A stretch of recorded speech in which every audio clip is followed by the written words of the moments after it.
quando você pensa em reserva de valor, idealmente é que ele seja escasso, divisível, transportável, entre algumas outras poucas características. Na minha opinião, tanto o ouro quanto o Bitcoin eles dividem a maioria dessas. Mas a gente volta a observar um comportamento de mercado de ciclo de 4 anos novamente. Então, não tem como fazer um argumento contra isso. E para mim, a gente está hoje num bear market.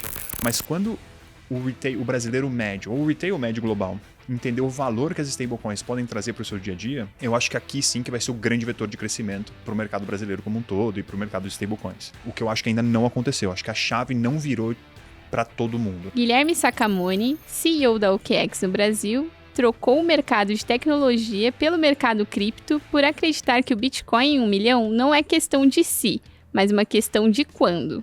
Antes de começar esse episódio, só um recadinho. Não esquece de curtir esse vídeo e se inscrever no nosso canal. Sejam bem-vindos a mais uma edição do Future of Money, o nosso podcast patrocinado pela Mint e pela Sicredi. Eu sou a Mariana Maria, editora do Future of Money, e o meu convidado de hoje é o Guilherme Sacamone, CEO da OKEx no Brasil. Mari, muito obrigado pelo convite. É muito bom falar contigo novamente. E como eu estava falando até agora, para mim é uma honra estar no estúdio mais bonito de podcasts do Brasil. Muito divertido de estar de volta. Obrigado, de verdade. Obrigada, eu que agradeço. E, inclusive, acho que quem está assistindo não pega esses bastidores, mas esse estúdio ele é muito elogiado. É bonito, pessoal. Fora das câmeras, aqui todo mundo gosta. Eu espero que quem esteja assistindo também goste. Mas vamos falar aqui de assunto importante, né? Porque a gente está aqui no momento que tá acontecendo muita coisa, né? A gente vai falar de mercado cripto, a gente vai falar muito de OKEx, tem muito assunto aqui. Parceria com a Fórmula 1, quem gosta de Fórmula 1, então já fica ligado aí que a gente vai falar bastante sobre isso. Mas, antes, no começo de todo episódio, eu gosto de contextualizar um pouco para quem tá ouvindo sobre quem é você. Então, Boa. Você é ex-Facebook, né? A gente estava comentando sobre isso, né? Trocou o Facebook por cripto. Troquei. E isso é uma coisa que vai deixar muita gente curiosa. Então, me conta Como é que foi isso. Boa, vamos lá. Primeiro que essa semana que a gente está gravando esse podcast é uma semana de desafios, né? Se eu soubesse que ia estar tão desafiador assim, talvez eu tivesse remarcado. Mas bom, bom que vai ter muito assunto para a gente conversar. Mas, bom, um pouco rapidamente sobre minha carreira. Eu comecei minha carreira no mercado financeiro. Comecei como em investment banking, mas logo já migrei minha trajetória para o Facebook, que foi onde eu passei a maior parte da minha carreira, hoje conhecido por Meta, né? E no Facebook eu fiquei, eu me dividi entre dois mercados, o mercado brasileiro e o mercado americano. Em ambos os mercados eu estava suportando o crescimento de instituições financeiras e fintechs. E foi muito interessante esse período porque foi logo que eu comecei a assumir o mercado financeiro dentro da Meta, foi logo que a gente viu uma transformação desse mercado, onde a gente saiu de 4 ou 5 grandes bancos no mercado brasileiro para uma onda de fintech, digitalização, e eu lembro a primeira vez que a gente conseguiu abrir uma conta bancária online, né? Então isso, você imagina que sob a ótica de um veículo de comunicação digital, como isso transformou as possibilidades. Daí a gente teve muito sucesso aqui no Brasil dentro dessa indústria, dentro do Facebook, e eu fui transferido para fazer mais ou menos um trabalho semelhante em Nova York, atendendo o mercado norte-americano. Fiquei 2 anos lá e voltei para o mercado financeiro no Brasil. Logo fiz como você disse, passei para o mercado cripto, porque lá em Nova York, como eu peguei a pandemia lá, eu tive muito tempo para tradear e perder bastante dinheiro no mercado de trade. Eu tenho um grande amigo lá até hoje, chama Scott Krause, que é um cara que Bitcoiner raiz, ele, como a gente brinca, fez o Orange Pill em mim. Comecei a me interessar. Ele te contaminou, então. Ele me contaminou, sem dúvida nenhuma. E daí, quando eu voltei para o Brasil, comecei a procurar oportunidades. Tive a oportunidade de liderar o desenvolvimento de negócio e crescimento da Crypto.com no Brasil. E depois veio o convite para assumir toda a operação da OKEx e começar a operação da OKEx no Brasil. Então, desde 2023, estou indo para o meu 3º ano agora na OKEx, a gente vem para o mercado brasileiro com uma visão de bastante longo prazo, desenvolver esse mercado. A gente tinha um forecast regulatório que acabou atrasando, mas agora realmente estamos aqui com as normas do Banco Central. E a gente está muito animado, continua muito animado com esse mercado, lançando o produto primeiro aqui, fazendo desenvolvimentos de produtos e negócios especificamente para essa população, no caso dos brasileiros, claro. Muito bom. Você falou dessa Orange Pill, né? Para quem não conhece, seria ali o que a gente chama de Red Pill, Blue Pill. A gente coloca Orange por causa do Bitcoin. É uma referência ao Matrix, né? É uma referência ao Matrix. Naquele momento em que Exatamente. E aí me conta mais sobre isso. Que ano que foi isso? O que te chamou a atenção nessa tecnologia a ponto de você estava numa empresa gigantesca ali, que também representava ali uma grande inovação e tudo mais, mas não estava suficiente. Você deliberadamente falou assim, não, vou trabalhar com isso. Como é que foi isso? Eu sempre estive perto do mercado, mesmo por mais que eu estivesse trabalhando no Facebook e era um mercado de comunicação, o meu perfil sempre foi desenvolvimento de negócio e foi por isso que eu acabei tendo uma certa proximidade de empresas do mercado financeiro. E o mundo de fintech sempre me chamou muita atenção. Então sempre tive um pezinho no mercado financeiro, seja por causa do meu início da carreira, ou por causa dos relacionamentos que eu havia cultivado trabalhando e atendendo fintechs no Facebook, né? Então, esse sempre foi um mercado que me chamou muita atenção. E quando eu conheci o Bitcoin pela primeira vez, eu via como um asset especulativo, eu estava negociando, usava plataformas que nem me permitia ter a própria custódia do Bitcoin, só usava para me posicionar, comprar e vender. E depois que eu comecei a estudar, entender a essência do Bitcoin, de fato, como reserva de valor, como, né, um ativo extremamente escasso que de fato poderia no longo prazo se tornar um ouro digital, isso começou a me chamar muita atenção. E aí aí sim que eu diria que eu entrei para esse mercado e me tornei um entusiasta do mercado cripto. E aí sim, a minha carreira, eu comecei a observar oportunidades de seguir uma carreira nesse mercado. E aqui estou. E daí, em relação ao tempo, eu comecei a brincar de negociar isso em 2018. Ficou muito forte em 2020, quando eu estava tradando mais por causa da pandemia. Eu tinha um pouco mais de tempo trabalhando de casa. E foi logo depois desse período que eu comecei a, de fato, entender a tecnologia e as oportunidades futuras que isso poderia me trazer. Muito bom. E a gente está falando aqui de Facebook, Bitcoin e tudo mais, e até me despertou uma dúvida, porque a gente já puxando um pouco ali sobre o cenário atual do mercado e tudo mais, que a gente já vai falar um pouco mais para frente, o que eu tenho visto, a gente até publicou na Exame agora uns 2 dias atrás, uma matéria com dados falando que o Bitcoin ele tem se comportado cada vez mais como as ações de tecnologia. E aí, a gente está falando de Facebook, Bitcoin, me lembrou um pouco isso. Quero saber qual que é a sua opinião, como pessoa que acompanhou ali o boom dessas duas coisas e tem um background no mercado financeiro, como que você está lendo ali, principalmente relacionando para o cenário atual do mercado. A gente está falando de correlação de preço de mercado? A gente está falando sobre como o ativo se comporta, né? Porque a gente... Em relação a preço.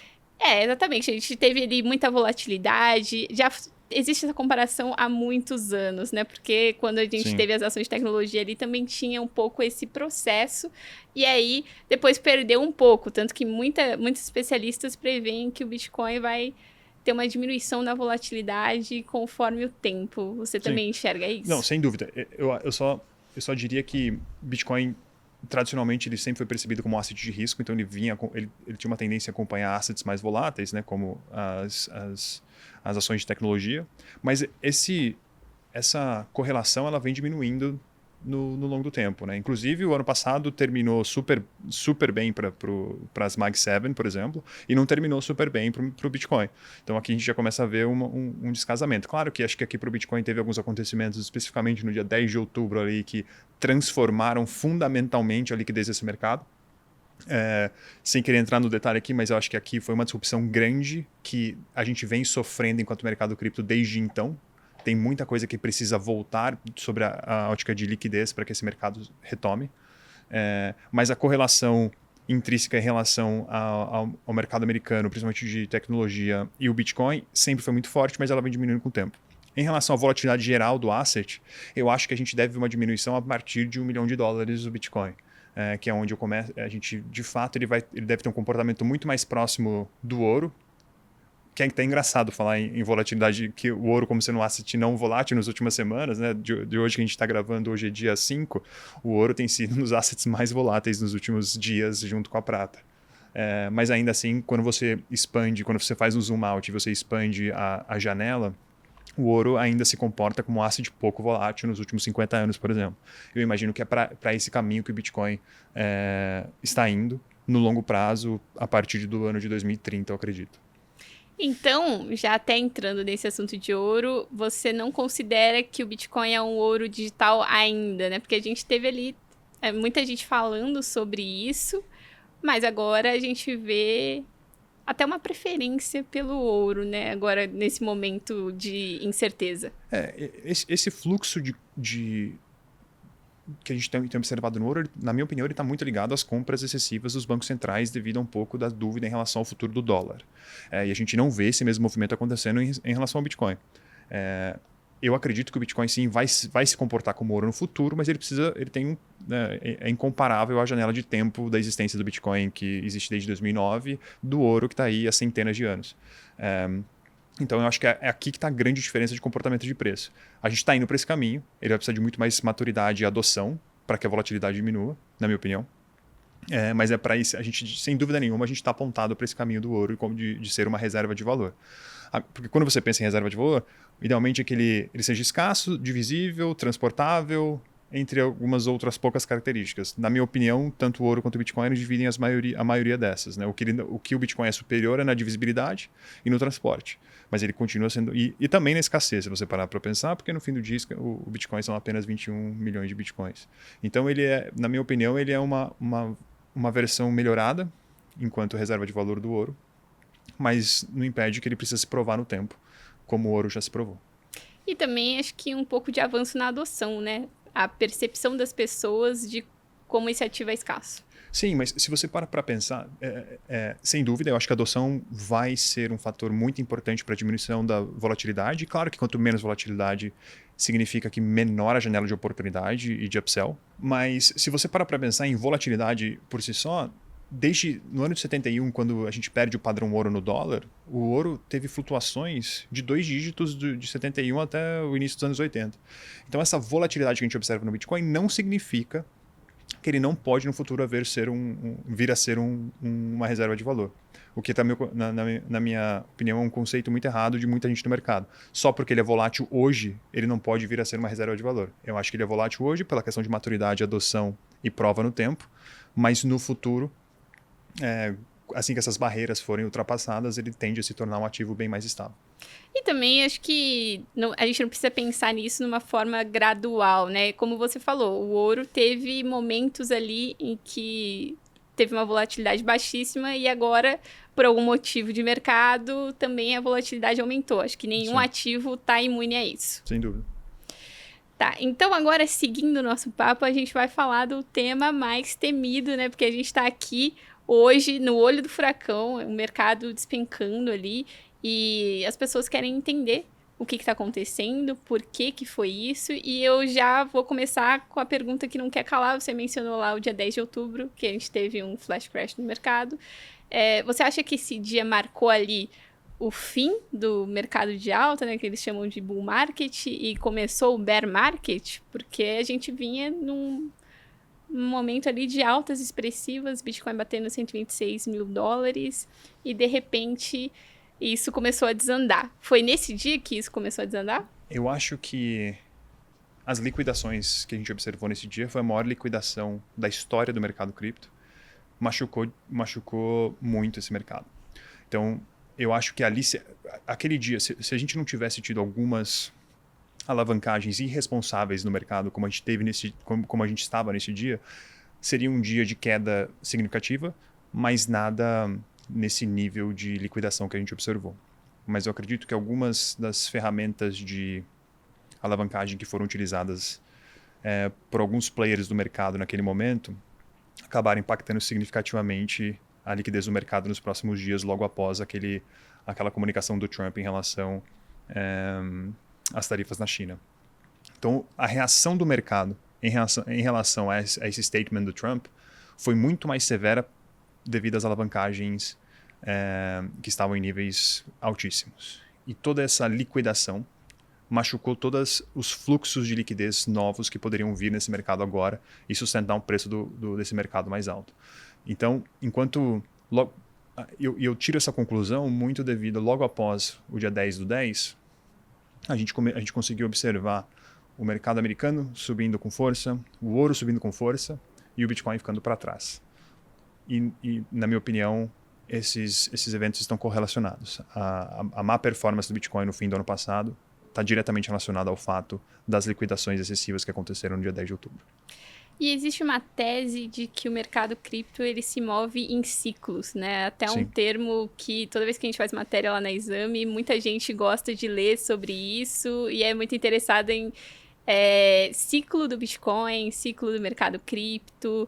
E, assim, não sou especialista em economia nem nada disso, mas só de estar ali há quase 5 anos nesse mercado, acompanhando e tudo mais, a gente vê que realmente existem momentos ali de grande euforia, que acho que foi um pouco do que a gente viveu também nos últimos anos, e depois aquele momento de queda, aí as empresas começam a falir, projetos começam a ruir, né? Porque também depende muito de ter ali uma base, né? Quem não tem uma base já é limpado do mercado e aí depois volta tudo de novo e volta a subir e aquela coisa.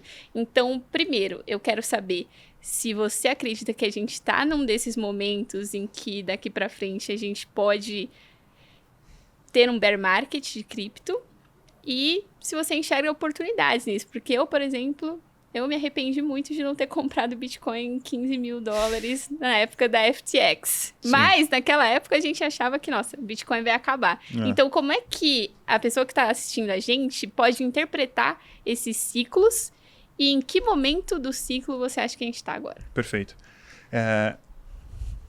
Concordo muito com o que você falou sobre o ciclo de 4 anos. Se você tivesse me perguntado no dia 9 de outubro se eu acreditava que a gente ia viver um ciclo de 4 anos novamente, eu ia falar não. Esse ciclo, o jogo mudou. A presença institucional, os ETFs mudaram para sempre. Essa seria a minha frase no dia 9 de outubro, se a gente estivesse falando, tá? Mas houve uma mudança significativa no mercado devido à entrada institucional e a validação do Bitcoin como reserva de valor por muito dos movimentos institucionais que foram observados. ETFs, o governo americano agora com o Trump trazendo muito mais clareza para o mercado cripto e tudo mais. Só que o mercado é soberano e agora, depois dos acontecimentos da 10/10, a gente volta a observar um comportamento de mercado de ciclo de 4 anos novamente. Então, não tem como fazer um argumento contra isso. Eu acredito que as condições que levaram a essa queda após um ciclo de 4 anos são muito específicas, mas volta a acontecer o ciclo de 4 anos aí. E para mim, a gente está hoje num bear market, onde a gente acabou de perder o topo do mercado anterior, que era $69 mil, né? Enquanto a gente está falando aqui, o Bitcoin está aproximadamente $66, $67 mil. Então, para mim, isso qualifica que o ciclo de 4 anos volta a se provar e a gente entra num bear market. Agora, a velocidade de recuperação desse bear market, que na minha opinião pode ser mais rápida do que a gente observou no passado. Muito pelos motivos que eu já falei, e por hoje você ter um suporte institucional, tanto do governo americano quanto de grandes instituições, como a BlackRock, por exemplo. Então eu acho que a recuperação desse mercado pode ser muito mais rápida do que a gente observou no passado. Em relação às pessoas que olham para trás e pensam que pena eu deveria ter comprado, eu acredito que a gente está vivendo exatamente esse momento. Esse vai ser o momento que as pessoas vão olhar para trás e vão pensar, nossa, eu deveria ter comprado, talvez nos 60, nos 50 ou próximo dos $40 mil.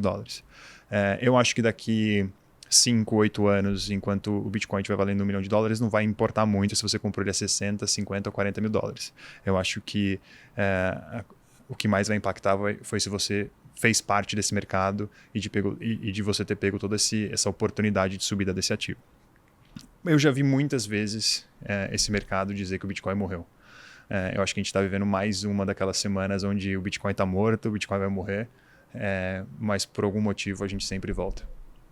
Certo, e é justamente essa minha dúvida aí, uma coisa que eu estava percebendo, né? Você mencionou os investidores institucionais, a gente teve realmente uma leva muito grande desde 2024, a aprovação dos ETFs nos Estados Unidos, a gente tem BlackRock, etc. Mas você não acha que se a gente passar ali para um bear market, isso pode afugentar um pouco os investidores institucionais? Até porque nos últimos meses a gente teve fluxo de saída nos ETFs, né? E agora não é exatamente a mesma coisa, mas, por exemplo, a gente tem só 2 países ativamente comprando Bitcoin no mundo, que é El Salvador e o Butão, e agora o Butão também vendeu o Bitcoin. Uhum. Então, como é que você enxerga esse cenário quando a gente fala de investidores grandes, no caso? Sim, eu acho que algumas validações institucionais que já aconteceram, elas não são... elas vão persistir de acordo com o tempo, independente do preço. Eu acho que a gente pode ter alguns momentos de estresse mais severos, mas eu não acredito que o drill down que a gente pode ver agora nesse mercado vai ser tão severo a ponto de fazer com que grandes instituições desarmem todas as suas posições.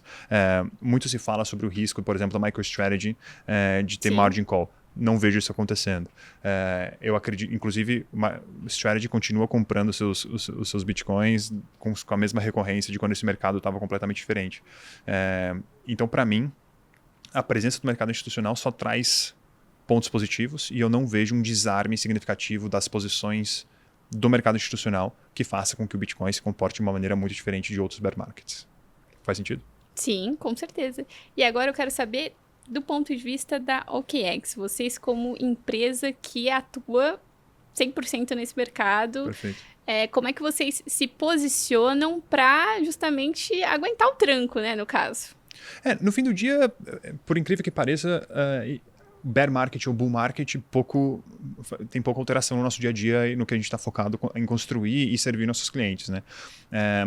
Acontecimentos como o dia 10/10 são muito importantes, eles trazem muita pressão para a nossa operação, principalmente sob a ótica de risco, de liquidação dos nossos clientes, das margens que eles estão utilizando. Claro que não aqui no Brasil, mas a nível global, porque no Brasil atualmente a gente só serve spot, né? Então o nosso motor de risco funcionou perfeitamente. A gente não teve nenhum tipo de loss devido à volatilidade que poderia ter impactado os nossos sistemas, mas esses são momentos onde a nossa operação é pressionada. De resto, bear market ou bull market não muda nada na nossa operação. No fim do dia, a gente já tem uma completa segregação do nosso patrimônio e o dos nossos usuários. Prova de reservas continua acontecendo todo mês. Usuários conseguem verificar seus fundos diretamente na blockchain sem uma interface da OKX. Então, para a gente e para muitas outras corretoras que já estão operando nesse mesmo modelo, eu não acredito que tenha um grande impacto em como elas estão servindo os seus clientes. No fim do dia, a OKX, principalmente no Brasil, ela não compra e ela não vende criptoassets, né? Nós só conectamos compradores a vendedores e a gente é simplesmente uma plataforma onde as pessoas conseguem trocar os seus ativos por dinheiro ou vice-versa, né?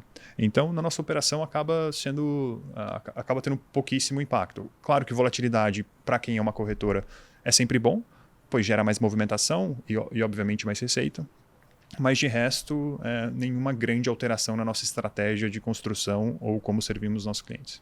Não tem nenhum dinheiro de cliente sendo usado para comprar casa nas Bahamas, como foi no caso da FTX, né?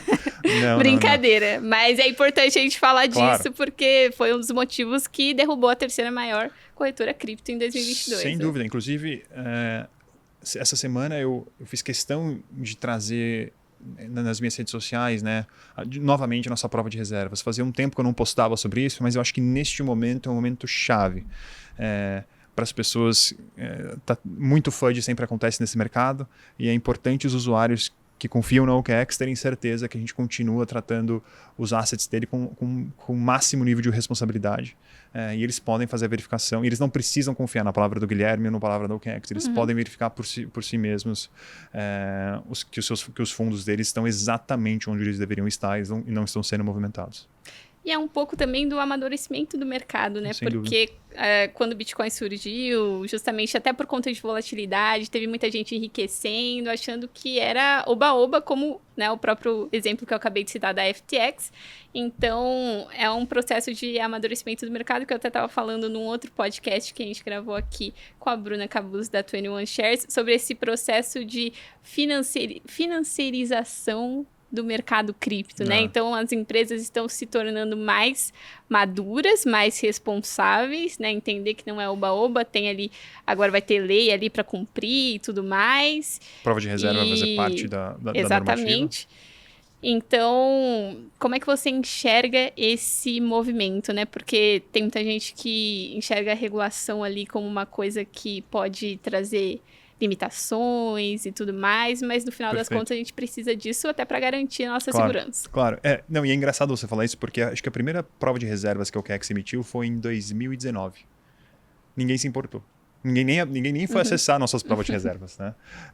E daí os acontecimentos de 2022 trouxeram à tona a importância de se ter esse tipo de prova de reserva, né? E hoje é uma das nossas páginas dentro do nosso site, onde a gente ensina o usuário a fazer a verificação, uma das mais acessadas, né? Então, claro que a gente tem picos e vales, a gente vinha de vales, fazia tempo que ninguém estava tão preocupado com as provas de reservas, mas agora, nesse momento de bear market e bastante volatilidade, as pessoas voltam a se preocupar com toda razão. Em relação à regulação, eu acho que, de forma geral, a gente está vendo ela de uma forma muito positiva. Porque, no fim do dia, é tudo questão de perspectiva. Quando a gente estava fazendo algumas das consultas públicas, e eu imagino, Mari, que você deve ter feito bastante cobertura sobre isso e conversado com bastante gente, mas eu não sei se você lembra, mas a gente existia a possibilidade de proibir autocustódia de stablecoins. Sim. Isso foi debatido. O mercado se assustou muito com algumas das observações que foram feitas via a consulta pública do Banco Central. E da onde a gente saiu, para onde estamos agora com a norma, eu acho que a gente conseguiu manter um bom equilíbrio entre proteção sem o isolamento do mercado brasileiro. Então, de novo, sempre tudo é questão de perspectiva. Acho que o Banco Central fez um trabalho muito, muito bom de diálogo com o setor, ouviu preocupações, fez ajustes e no fim do dia conseguiu fazer uma emissão de 3 normas que eu acredito que estão bastante completas, seguras e vão permitir com que o mercado brasileiro se mantenha competitivo no mercado global. Então, de forma geral, claro que nem tudo é perfeito, teve alguns casos ali que a gente sempre gostaria que fosse um pouco diferente. O Banco Central continua aberto para a discussão de outras normativas que estão saindo com mais recência, mas de forma geral a gente vê a regulação de VASPs aqui com muito bons olhos. A gente acredita que o Banco Central fez um bom trabalho. E a gente falou muito sobre volatilidade, Bitcoin, moedas caindo, mas agora eu quero trazer o papo para um outro lado, que é stablecoins, né? A gente falou muito sobre stablecoins no ano passado para cá. Todo mundo que sentou aí na sua cadeira foi, assim, unânime. Stablecoins, uma das maiores tendências do mercado cripto, foi o ano passado, vai ser esse ano de novo. Então, e vocês também tiveram alguns lançamentos no ano passado relacionados a isso, que a gente também pode falar já. Claro. Mas eu quero saber como você está enxergando esse mercado. Já teve ali um sucesso bem grande em 2025. Você acha mesmo que vai repetir esse sucesso em 2026? Talvez até seja ali uma tábua de salvação, caso o mercado mantenha essa queda. Como é que você enxerga tanto a questão das stablecoins para 2026, quanto relacionando isso ao momento atual de mercado? Para mim, stablecoin é o melhor caso de uso real de blockchain, né? O mercado cripto, na minha opinião, o maior valor que ele entregou para a sociedade até hoje são as stablecoins. Então, eu acredito que essa tendência deve continuar. A gente viu um crescimento, a gente já viu números assustadores de pagamento sendo feitos com stablecoins em 2024. Em 2025, o crescimento foi muito significativo e eu acredito que o crescimento vai ser ainda maior esse ano. E o motivo, né, que na verdade isso foi até um assunto que a gente, no evento que vocês fizeram aqui sobre as stablecoins, foi um assunto que eu mesmo toquei. Eu lembro da gente conversando especificamente sobre isso, que o mercado de stablecoins ele já é grande, mas ele é basicamente até então utilizado por instituições e mercado cripto. O retail ainda não consegue ver tanto valor nas stablecoins no seu dia a dia. Agora, né, com produtos que a gente lançou, outros players também se movimentando, o mercado tradicional se movimentando, ele começa a ficar mais acessível para retail. Mas quando o brasileiro médio, ou o retail médio global, entender o valor que as stablecoins podem trazer para o seu dia a dia, eu acho que aqui sim que vai ser o grande vetor de crescimento para o mercado brasileiro como um todo e para o mercado de stablecoins.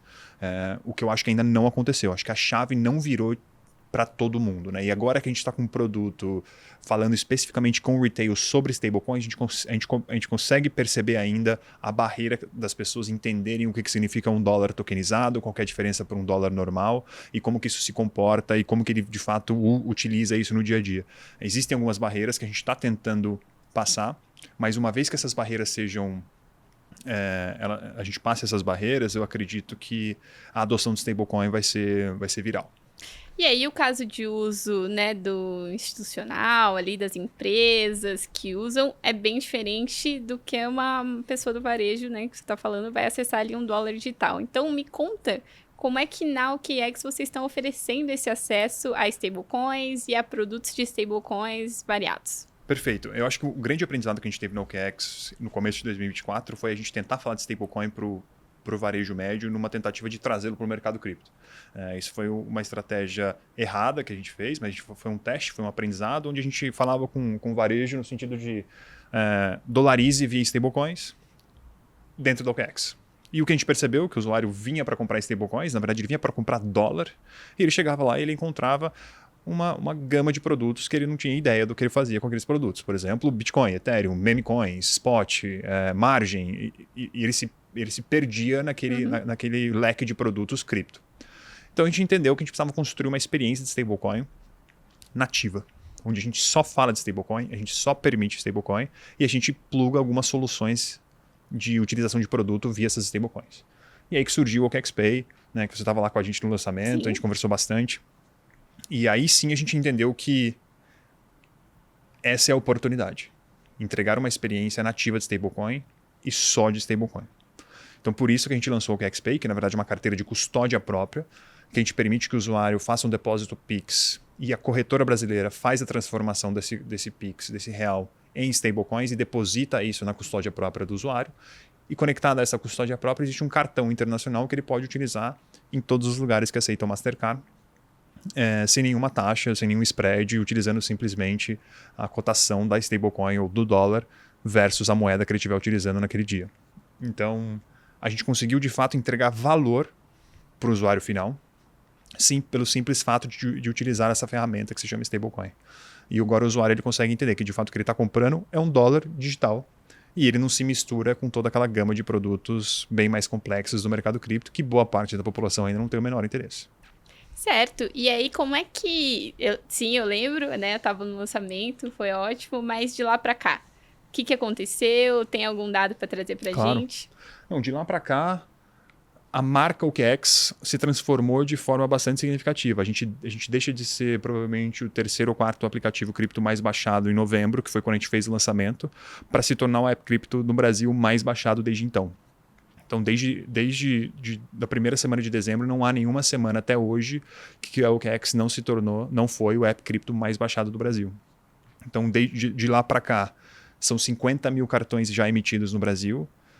O cartão da OKEx, os brasileiros já utilizaram ele em 60% das moedas existentes no mundo. Ou seja, as pessoas estão viajando para todos os lugares. Também quero viajar. Pois é. Lugares assim que a gente... super pouco tradicionais pro brasileiro, né? O nosso cartão tá lá. E existe essa variedade, né? A pessoa realmente pode ir para qualquer lugar. Aonde aceitar Mastercard, o nosso cartão está ajudando os brasileiros a pagar menos quando eles estão viajando. E o real é a terceira moeda mais utilizada, não está nem entre as duas primeiras, né? Então, primeiro é dólar, depois euro, real, e uma diferença já gigante na utilização do cartão em real versus euro e dólar, né? Mas, de novo, assim, a gente está muito feliz, a gente está super animado, a gente vai investir mais, vai trazer novos desenvolvimentos e a gente vai começar a trazer mais aplicações para o OKExPay. A resposta do mercado brasileiro foi muito melhor do que a gente esperava. Então... De novo, ótimos resultados, app mais baixado, cartão sendo utilizado no mundo inteiro exatamente como a gente previa, e ótimos feedbacks dos nossos usuários. Muito bom, parabéns pelo sucesso. E você falou muito sobre a marca OKEx, né? E eu quero falar um pouco sobre isso, porque nos últimos anos, principalmente no ano passado, né, teve ali parceria com a Fórmula 1, vocês fizeram coisas grandes nesse sentido de posicionamento de marca, marketing, não só aqui no Brasil, como no mundo inteiro. Então, quero entender como é que funciona isso, principalmente porque a gente está falando aqui de uma corretora de criptomoedas, Claro. não é um assunto tão familiar para todo mundo. Então, como é que vocês fazem essa estratégia de posicionamento de marca? Por que Fórmula 1 foi uma coisa que interessou vocês, porque eu imagino que seja uma coisa bem cara, bem custosa ali, né? Então, como é que funcionou tudo isso? e como que vocês querem se posicionar também daqui para frente. Perfeito. A gente está na McLaren desde 2021, se eu não estou enganado. Desde quando ela era um azarão, né? Não sei se você lembra, mas o carro dela já era laranja, mas tinha poucos patrocinadores. A OKEX era um dos poucos que estavam lá. Então foi uma aposta que a gente fez e uma parceria de longuíssimo prazo, que começou de fato a dar frutos e a gente vê essa equipe ganhando mais mídia, ganhando mais popularidade nos últimos anos. Mas até então não era uma equipe uma equipe de muita história, mas até então não estava performando tão bem. Mas a gente acredita que as parcerias elas devem ser feitas no longo prazo. E essa história de construção, que é o mais legal, na minha opinião, nessa construção de marca da OKEX junto à reconstrução da marca McLaren. Mas, de qualquer forma, uma coisa que a gente vem aprendendo, desde que a gente lançou a nossa marca no Brasil, é que marca ela não se constrói só com gastos do que tradicionalmente a gente imagina de marca. Não adianta você comprar muita mídia e não adianta você fazer grandes parcerias se você não conseguir entregar um bom produto que faça diferença para o usuário. E isso a gente aprendeu na marra. A gente já tinha as parcerias globais, a gente veio para o Brasil com produtos padrão, né? Produtos básicos, e a gente percebeu que ainda assim as pessoas não conseguiam assimilar que aquelas 3 letras escritas no pod da McLaren e já existia um produto e uma empresa brasileira operando aqui para servir o usuário brasileiro. A conexão só começou a ficar muito mais clara depois que a gente começou a trazer produtos diferentes que de fato traziam diferenciais para o usuário brasileiro, né? Como o exemplo do OKEX Pay. A construção de marca que a gente foi capaz de fazer de novembro até agora, até o início de fevereiro, foi muito mais robusta do que tudo que a gente havia feito antes sem ter um produto diferente e que conseguisse trazer um valor real para o mercado brasileiro. Então, para mim, isso é um grande aprendizado. Marca não se constrói na mídia e não se constrói nos patrocínios. Marca se constrói com bons produtos e boas comunicações. Então, é aqui que, para mim, faz a grande diferença. Essas parcerias são muito mais estratégicas agora, que a gente traz diferencial do que elas eram no começo, quando a gente estava lançando a nossa marca e só seguindo movimentos do mercado.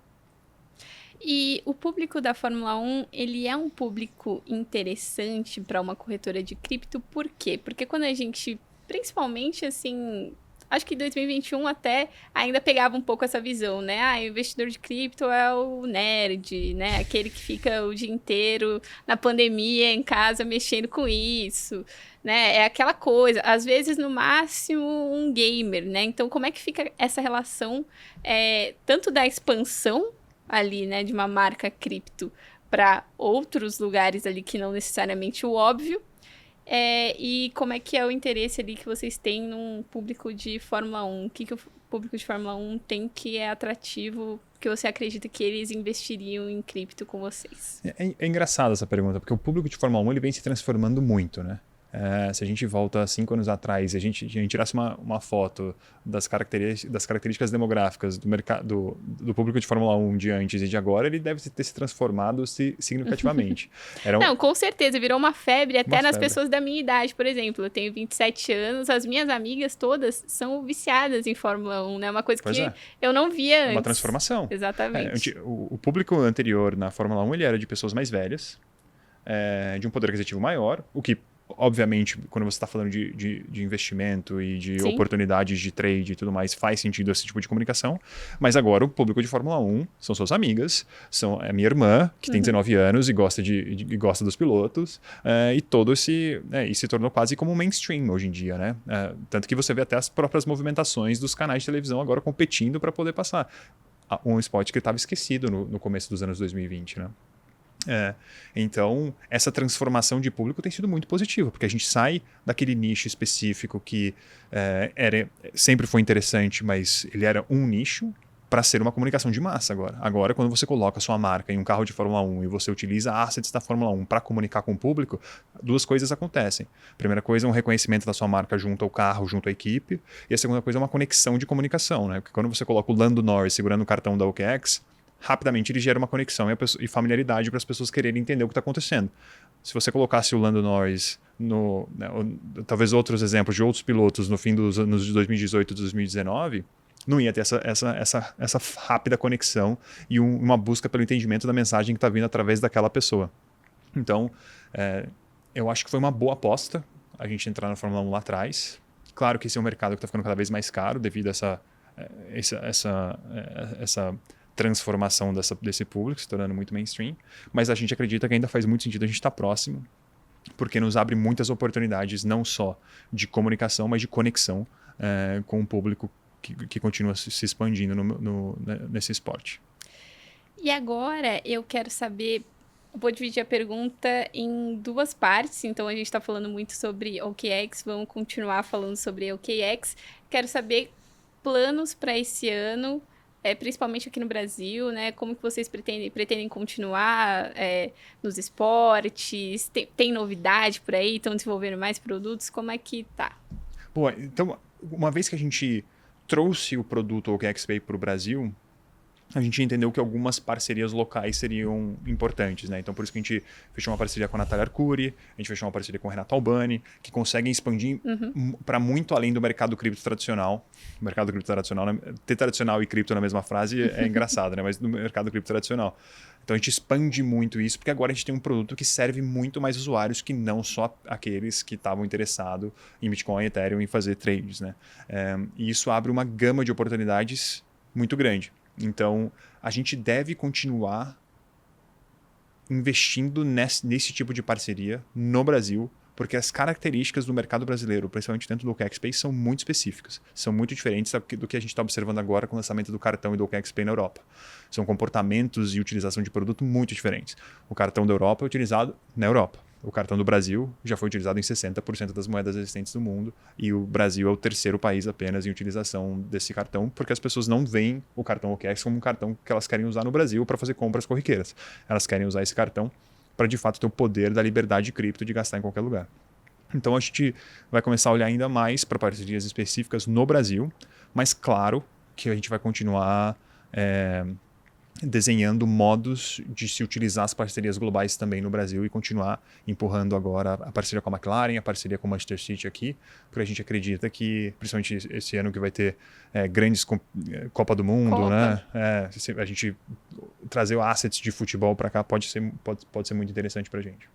Certo. Agora, então, segunda parte da minha pergunta, ainda nesse clima de perspectivas para 2026, como que você enxerga o mercado cripto, num geral, para 2026? Boa, eu acho que o que a gente vai observar vai ser uma estabilização do preço do Bitcoin, uma possível recuperação grande no segundo semestre. É isso que eu estou observando. Não acho que essa recuperação vai se traduzir para todos os assets criptos que a gente sempre observou, para as altcoins, mas eu acredito que a gente vai começar a ver uma movimentação de tokenização de assets como ações em alguns países, e isso começando a despertar bastante curiosidade do mercado cripto como um todo. A negociação não só de altcoins, mas também de securities, né, e de ações e outros assets também, que vão ser tokenizados esse ano e vão fazer parte do dia a dia das discussões do mercado cripto daqui para frente. No final das contas, é cripto como tecnologia e não só se resumir ali ao Bitcoin e as moedas que você pode comprar. É isso. Certo. Então, a gente está chegando no final do nosso papo, né? Deu para falar bastante ali.